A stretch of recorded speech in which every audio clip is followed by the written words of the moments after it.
আসসালামু আলাইকুম, মাইসের সাথে ওয়েলকাম টু আনাদার ব্লগ। আমরা আজকে চলে এসেছি এয়ারপোর্টে। এই যে আমরা চলে এসেছি শাহজালাল ইন্টারন্যাশনাল এয়ারপোর্টে। মজা হবে, চলেন।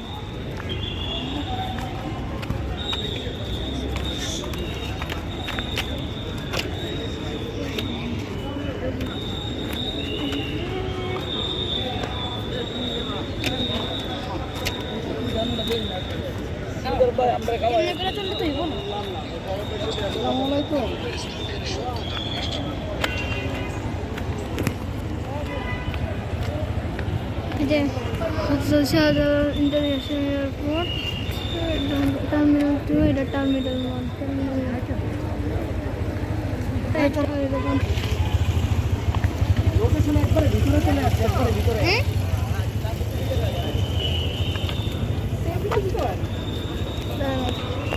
আমরা আবার পরে বাইরে যা দেখা হবে, ভিডিও যা দেখা হবে, এই জন্য এখন আমরা ভিডিওটা পজ করে রাখবো।